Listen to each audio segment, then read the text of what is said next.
What is the rift and where did you first fall in love with it? In 100 million years' time, there will be an ocean separating Africa in two.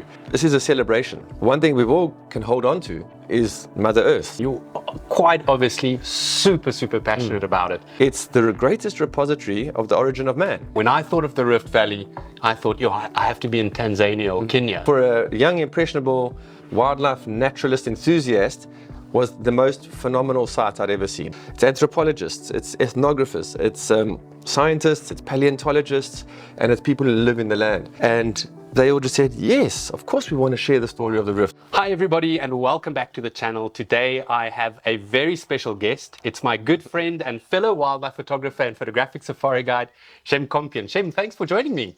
Thanks, Villiers. Geez, a rainy day in Hoedspruit. Thank you for having me. It's great to be here in the Lowveld with you. It's great to have you on the channel, Shem. And I don't know whether you know this, but I actually have you to thank for where I find myself as a photographer at this stage. It all happened in 2007 when I first met you in Mashatu as a young leopard researcher. And we hit it off, and less than a year later, you actually invited me to do my first big corporate event. I led my first photographic safari for your company, C4 Photo Safaris. But I think it's more the work ethic and your belief that you can do anything you want that kind of inspired me. And that's why I'm a 43-year-old safari YouTuber. So I have to thank you from the bottom of my heart for that. Oh, thanks, Villiers. Yeah, that's very touching. It's great memories, those. But of course, we had to see the inspiration and the dedication in you too. So I remember always just what a pleasure it was working with you, and we had great fun in places like Mashatu and those other jobs that we did. And I always thought, we were having fun while we were working, which is really what photography and wildlife photography is all about: is being out in nature, having great fun. And you were right up there with us, so we saw you as a peer. Yeah. Well, here we are, 18 years and still having fun. Yeah. And we're here to talk about your amazing new book, The Rift, Scar of Africa. But before we delve into the details, Christmas is around the corner. Where can people get their hands on the book? The books will be in the bookstores from early December. However, you can have a special purchase link in the description below. So please, if you would like the book, hit the link in this description below. It will be shipped globally, worldwide, to those who purchase it. So it doesn't have to be local to South Africa, where we're filming right now. It will be distributed globally. And yeah, HBH is the publishers. The link will take you straight to their website, and you can purchase it there. Shem, let's start by, I know a lot of the people watching would have heard about the Rift or the Great Rift Valley, but they might just think of the Ngorongoro Crater or East Africa. Tell us a little bit about what is the Rift and where did you first fall in love with it? Yeah, the Rift is something that is so intangible for so many people because they hear snippets about it. Oh, the Rift Valley in Kenya or the Rift starts in Ethiopia. It is the largest geological scar on the planet. It runs 6,400 kilometers. It extends outside of Africa, but for the case of this book, because my work has been in Africa, we focused on it starting in the northern parts of Ethiopia, running right the way down to Mozambique. And it's actually separating Africa in two. It splits at some portion, and everyone who's familiar with Africa will know that the Albertine Rift houses all the volcanoes of which the primates are so prevalent, the gorillas and the chimps. And so that's the Eastern Rift. And then the Western Rift is the classic rift where you can see the escarpments running through Kenya, Tanzania, and Ethiopia, where just outside of Nairobi, you see the massive escarpments drop down, and there's an actual physical scar. And it's separating it, but depending where you are, about 1 inch or half a centimeter between those two each year. Wow. So in 100 million years' time, there will be an ocean separating Africa in two. And the focus of the book, I think, was the fact that to try and connect all these multiple intangibles, these locations, the locations of Ethiopia all the way down to Mozambique, it even affects Botswana, substantially affects Botswana and the Okavango Delta. But the people, the cultures, because we think of the wildlife initially, and then ultimately, it's the greatest repository of the origin of man. And so to bring that together in one story was what we've done in this book here, attempted to do with the help of some amazing collaborators. Well, it's very obvious that you're super passionate about the rift. But how did you first fall in love with it? Where did it all start? Yeah, it's a great question, because I had never really seen the rift. The only single reference I had was school books, good school books, and we'd been taught about it in school. But in 2002, I went on a 7-month photographic safari, self-drive with my good friend, Andre Kluter, and we drove up to Nakuru in Kenya. And as we came over the edge of that escarpment, and Nakuru at that stage, 2002, was just pink with flamingos. And that, for a young, impressionable wildlife naturalist enthusiast, was the most phenomenal sight I'd ever seen. Just a lake filled with flamingos, hundreds of thousands of them. And the escarpment was dropping down below us. It just seared into your memory right there. The fact is, my family has 3 generations of them lived very close by there. My mother went to school in Nakuru. Wow. So it all came together right there. They lived in Albergen. She was at boarding school from a very young age, sent to Nakuru. And so I was like sitting there, and all these elements came together, how the Rift Valley played such an important part in my family's history. And there it was displayed in all its natural beauty too. So right there and then I was like, okay, this is the Rift Valley. And then subsequently to that, for the last 25 years, I've been traveling extensively through Africa, mostly within the Rift Valley. That's amazing. And, when you first told me about the book, when I first saw the cover, which, by the way, is one of the most beautiful coffee table book covers I've ever seen. Super, super striking and very different. When you look at it at first glance, it looks like a classic coffee table book where you expect it's going to be just full of photographs, but only photographs. Then I open it up, or at least I open up the document that you sent me, because this is all still, I got lucky for, early access. And I saw that this is so much more than just a visual celebration of the Rift Valley. You talk about the geology and the landscape, you talk about the history, you talk about the people and the cultures, obviously the wildlife and biodiversity as well, but you even talk about conservation. When you first thought about this project, how did it evolve into something that's so much bigger than just a visual celebration of the Rift Valley? Yeah, well, I think like you, I've been attracted to Africa initially by the wildlife. We were wildlife guys, you and I, and out we went to photograph the great wildlife areas, the ecosystems of the Serengeti and the Masai Mara, South Luangwa, the Zambezi Valley, as it goes down into Gorongosa in Mozambique. So these great protected areas, that was our main attraction initially. And then once I started delving into the project, I realized, this is way deeper than just that. And those same locations were the reasons for our hominid ancestors. That's exactly where they lived and evolved into the humans that we are today. So then we had to include the origin story. We had to, of course, include the geology story. And because the Rift Valley is a fact of geology and a formation of geology. Over time, I've been very interested in volcanoes. And so I've covered a number of the Rift Valley volcanoes. And those are exactly the sharing points of where the rift is separating. And so these elements started coming into play. We've got the cultural element, strong cultural links. And then, of course, the Anthropocene, which is a conservation theme too, because humans have affected the Rift Valley. You've been into the large towns in Africa. I think it's probably about 300 million people are moving within the rift every single day, between the big towns of Addis, Nairobi, and multiple other towns further down in between. So we have to address that humans are inextricably linked to the Rift Valley. And so the book then becomes a calling card. If you're going to find this book in a lodge in Africa and you're a first-time visitor, it's probably as intangible as that you're looking at a book, you think, what is this? And you open it up and you realize, this is a calling card to connect the viewer to Africa and to the Rift Valley and connect all those intangibles of origin, of culture, of science, and of biodiversity. And those really is what the book wants to do and showcase. Well, as a photographer, you're obviously a very experienced and accomplished wildlife photographer. But at what stage was it a transition in this project where you started photographing people? Because there's obviously the most beautiful portraits of people in their sort of natural cultural environment, but also landscapes. You spoke about volcanoes. Did those come later, the landscape and the people photography? Or is that something that you've always loved photographing? I was always intrigued as a photographer and curious about subjects. But people were, or cultures, were always a touch seemingly too far. And that was simply because of my own inhibitions.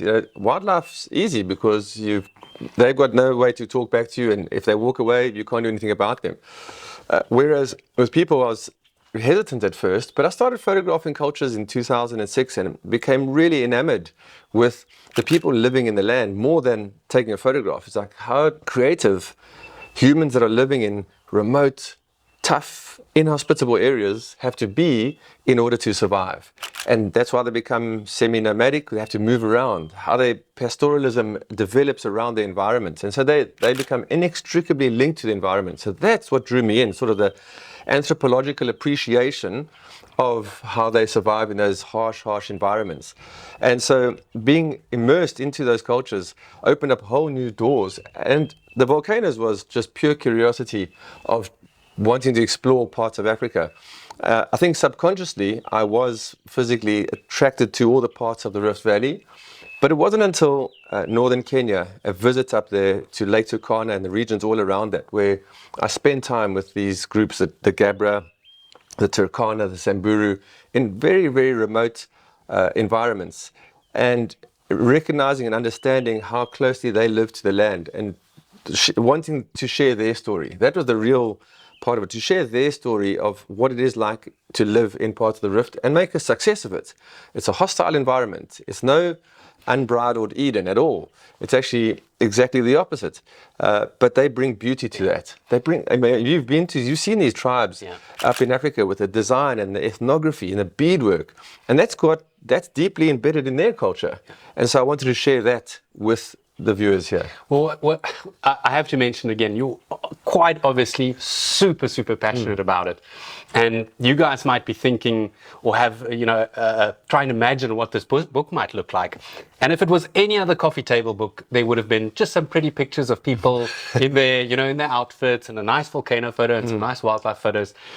But what I found so fascinating when I first opened it up was that it's filled with graphs, maps, timelines, and not necessarily just broad statements, super detailed, talking about specific parks, specific people. There are even songs that certain tribes sing that you've got the actual lyrics in there, or poems, whatever you want to call them. So the point I'm trying to make, that this is a deep delve where hopefully those of you that buy it and that find yourself reading through this book can start getting that same passion that you quite obviously have sitting right next to me. And my question, I suppose, to you is, how on earth do you conceptualize that? Because that must have been a mountain when you first kind of got that idea of doing this book, to actually get all that information from all the different people and actually going to those places and actually taking and sourcing the photographs. Yeah, and I think the poems are there specifically just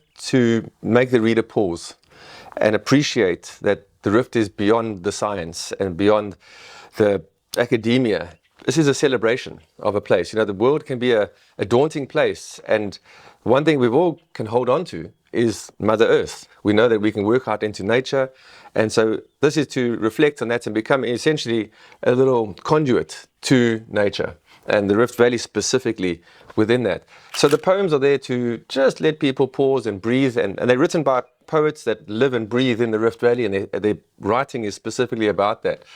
The chapters, we had to work really hard to try and figure out how do we want to condense the information. So it was a long process, yet the chapters, when they fleshed out, seemed very organic. Ultimately, the reward was in how they spoke to each other and stood alone as themselves.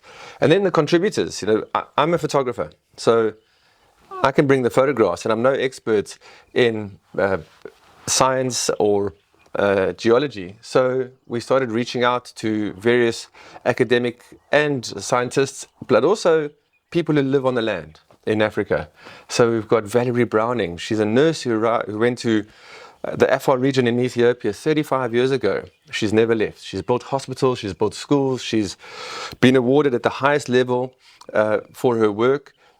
And we reached out to her to please tell us about what life is like in the Afar region of Ethiopia, where the top part of the Rift is. And within a few days, she had given us a whole lot of contributions. That Don Johanson, the man who discovered Lucy 51 years ago, one of our most prominent finds of our hominid origins. Within 48 hours of an email to him explaining what the story was about, we had 2,000 words. And I think that speaks to the power of the story of the rift, that everyone here has such a deep connection with it. And when I say everyone, all the contributors have such a deep connection with it. It's anthropologists, it's ethnographers, it's scientists, it's paleontologists, and it's people who live in the land. And they all just said, yes, of course we want to share the story of the rift. So that was a real great enthusiasm for me to building the project. When you speak to someone who you've never met before, they don't know who you are, and you explain to them what your story is about and what you're trying to put together, within 48 hours, they give you 2,000 words. You realize, okay, this is a story to be told. Well, it speaks to how well you actually conceptualize this idea. So let me ask you this. If you could visit just one place in the rift, where would you go? What really stands out for you as your favorite spot within the Rift Valley, and why? You know, I've been very fortunate to travel across the rift and see some of the most amazing scenes of across Africa. So, of course, the place I want to go to is a place I haven't been. And the northern part of Lake Turkana is the Omo River Delta. And if you could do a boat trip going through the Omo River into the delta of Turkana, crossing into Kenya, and visiting all the different tribes. It's a very untouched part of Africa and the rift. And because there's great wildlife there, there's people living, they embedded in the waterways, in the delta areas. It's a massive drainage area. So there's so many factors that come together there at the same time, and it's so untouched. And so to be able to see the transience of that would be fantastic. But tell me about your favorite place in the rift. Well, to be honest with you, I haven't explored it nearly as much as you have, but now that you've given me a little bit of a better idea of the scope of it, perhaps I have seen more of it than I thought before, because I never would have thought that a place like Mana Pools actually falls within that. You know, I was one of the people that before I actually looked at the maps in your book, when I thought of the Rift Valley, I thought, I have to be in Tanzania or Kenya. But I suppose in more recent times, the place that I enjoyed most was actually going to the Albertine Rift in Rwanda. Did a bird watching trip, did chimp trekking in Nyungwe. But seeing the cloud forests in the Albertine Rift and doing bird watching there for me was just phenomenal. We're so used to, as wildlife photographers, being in savannas and dry ecosystems, but going to Central Africa and experiencing those forests, and as someone who loves birds, I absolutely loved it. And I went out with a bird watching specialist who just knew the Albertine endemics by heart. And we were even looking for Shelley's crimson wing, which is arguably the rarest bird in all of Africa.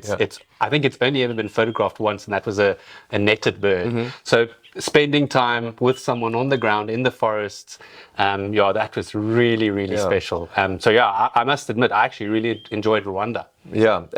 The rift touches so many great places in Africa, and it speaks to the contrast with cloud forest, endemic birding, but it's got deserts. This classic, the hottest place on earth in Ethiopia, in the Danakil Depression, and then as it comes down south, it's got all the lakes. Lake Malawi, Tanganyika, so it's got the lakes, and then it branches out, and it affects Victoria Falls, it affects Okavango Delta, and then the separations on the eastern side runs north-south and hits the Zambezi River, and then goes east-west. So that Mana Pools, Zambezi cuts right, and that will be that's where it's going to actually separate. And funny enough, if you go into Mozambique, Gorongosa, there's records of the ocean coming right up 160 kilometers inland, and that is now it's receded. They've got the records of essentially marine life right up 160 kilometers inland. But one day when it splits, you are standing in Gorongosa where it will split, where there was an ocean, and now it's going to be an ocean again. So that's really nice to see. But that's the fact that it affects so many great places of Africa is very touching. That people think, the rift is only a certain location, when in actual fact, their feet have touched the ground of the Rift Valley. That's unbelievable. Yeah. And is there one specific photograph in the book that is, stands out, or are they all your babies and you can't choose? But I'd love to know if there's just one image that you have a connection with. There's a number of images that I have a strong connection with, and I think some of them are probably the human ones, because hopefully they connect with the viewer and make the viewer want to read the book more. At the end, in the Anthropocene section, there's some comparisons of humans and animals, the detail of humans and the detail of animals. And that's just to show people and viewers that there are so many contrasts within Africa. And the design and the detail of the beauty of that is in what you seek, in what you look for. I do love the cover, like you said, thank you very much. But the cover is very special for me because Africa is a land of contrasts. Africa is a continent of contrasts. And I would never have thought of putting an image like this to speak about a geological formation, but it makes you look, and it's got the scars on here. It makes people, it gives a bit of tension, and it gives them a second look as to what is this actually about, and then you delve into it, because the Rift is so much more than geology, it's so much more than biodiversity and people.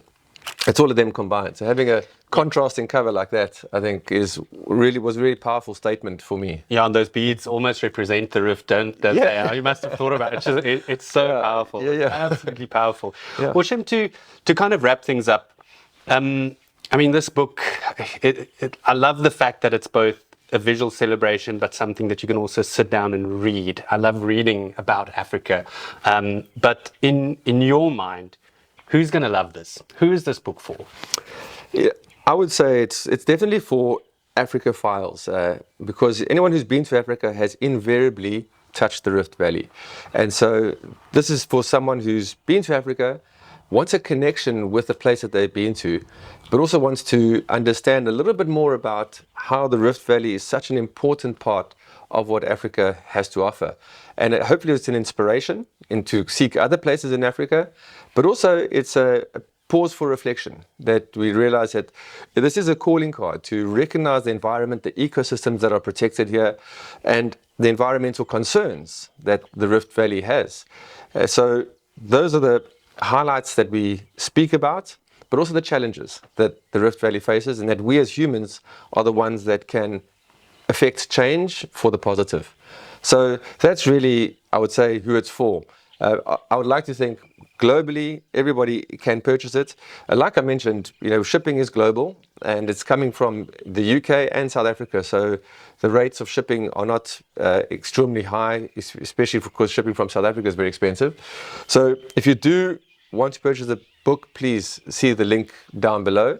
And Villiers, I hope that this also is a book that will sit on your coffee table for a long time. It's been such a pleasure just chatting with you, and it's that passion that you're exuding now, which is what inspired me when I met you all those years ago. And this is just another testament of your sort of go-get attitude to go out there and, create works of art like this. Guys, I really hope you enjoyed it. Go and check out the link in the video description. A massive shout out also to all my patrons that support the channel every month. I really appreciate your donations. If you guys want to support the Safari Expert YouTube channel, that link will be in the video description as well. Shem, it's been such a pleasure to see you again. Looking forward to see what you do next. Okay, thank you. Thank you very much, everyone. Cheers.